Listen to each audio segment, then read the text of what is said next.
के कुरा गर्नुभएको आमा बगरकोटमा आएर एक गिलास पनि नखाने अरे लाग्छ कि बगरकोटमा चाहिँ छापै लगाइदिएको छ खाने नै हो भनेर त्यहाँ गएर चाहिँ जुस खानु हुँदैन एउटा फेरि कसम कसले छोडिदिएको हो दारी काट्न बिर्सेको मान्छे आफै हाँस्छ फेरि अनुहार हेर्दै मलाई एकदम धेरै कलाकार हुने रहर अहिले यो चलचित्रमा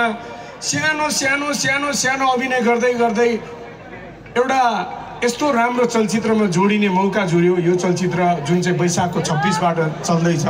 मैले फर्स्टमा एउटा फिल्ममा अभिनय गर्ने मौका पाएको थिएँ जसमा चाहिँ निरसा सर मेरो मालिकको रोलमा हुनुहुन्थ्यो म काम गर्ने डाइलग थियो मेरो 6 दिनदेखि रोटेर बसेको म कुदेर आउनुपर्ने माथिबाट निरराजा चट्ट यस्तरी उठ्दिने उहाँ उत्रिँदै हुनुहुन्छ म कुद्दै गएर मालिक मालिक मेरो भाइ के भयो ब्याट्री सक्यो कि पहिला पहिला त हामी सिडीको जमानाको हो सिडी चाहिँ हुन्थ्यो त्यस्तै थुकेर पो बोल्नु पर्ने मेरो कि ठुसेर त्यो जमानाको पनि छौँ त हामी हो कि होइन त्यो जमानाकोहरूले हात उठाउँ त त्योभन्दा अगाडिको रिलको फोटोवाला जमाना त्यो सबै चिज याद दिलाउँछ हाम्रो चलचित्र उनको स्वेटरले हो कि होइन अब बोल्दा हुन्छ कि ब्याट्री के यसको खाजा सक्यो कि छ त्यो फिल्ममा 6 दिनदेखि डायलग रटेर रेडी भएर बसेको माथिबाट निरसा सर चढेर झर्ने फर्स्ट टाइम डायलग मालिक साहब मेरो गाउँमा आमा बिमारी हुनुहुन्छ मलाई छुट्टी दिनु पर्यो भन्ने डायलग माथिबाट निरसा सर आउनुभयो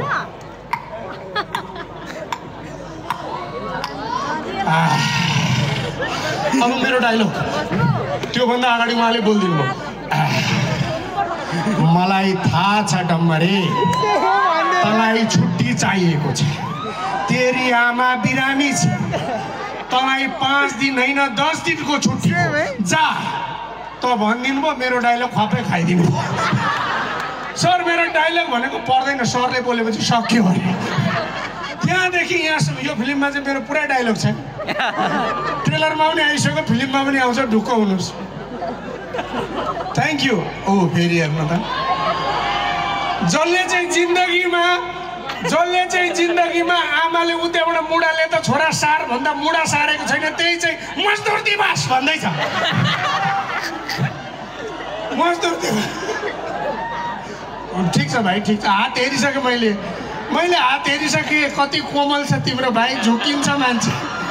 उसले चाहिँ मजदुर दिवस भन्दैछ अँध्यारोमा समाउँदा त कुन चाहिँ बहिनी हो भन्छ उही चाहिँ मजदुर दिवस भन्दैछ भाइ होइन थ्याङ्क यू र सबैजनालाई फेरि पनि धेरै धेरै धन्यवाद चढाउँदै व्यक्त गर्दै हजुर एउटा मैले गीत एक लाइन बनाएको छु तपाईँहरूले सुन्नु भएको छ कि छैन आजभोलि सुनको भाउ बढेको बढै छ त्यसैलाई लिएर 2 लाइन मैले लेखेको छु सिओडब्ल्यू काउ ए मेरो बाउ बढेको बढै छ सिओडब्ल्यू काउ बढेको बढै छ मेरो पनि बिहे मेरो पनि बिहे बन्न मन छ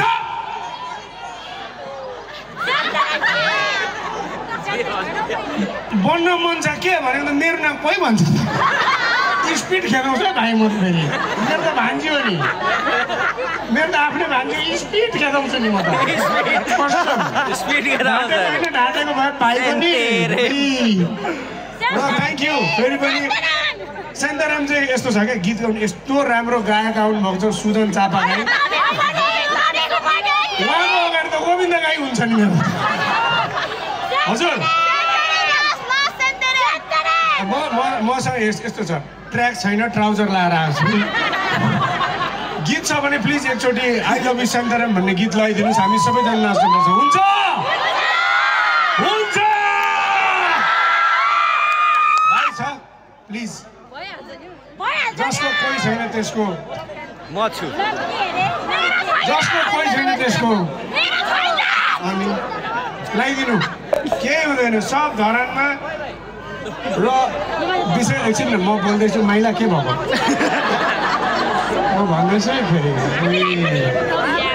थ्याङ्क यू ल विशेष गरेर हाम्रो यस कार्यक्रमलाई सफल बनाउनुको लागि मिडिया कोअर्डिनेटर तथा हाम्रो यस कार्यक्रमको सम्पूर्ण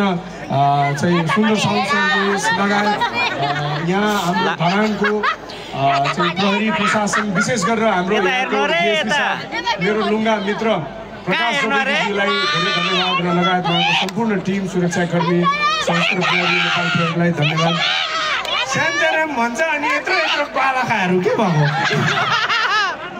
सानोतिनो बालखा नानीहरू सबैजना तर गाउनु चाहिँ पर्छ है हुन्छ नाच्नु पर्छ हुन्छ ओके यो पुरा झमक झुमुक पारिदिनु नाचेको जस्तो देखिन्छ। कोही भन्छन् राम म चाहिँ भन्छु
भने त्यही छोडेको उपलक्ष्यमा लास्ट वैशाख 26 यता वैशाख 26 थ्याङ्क यू यही जोश यही उमङ्ग सधैँ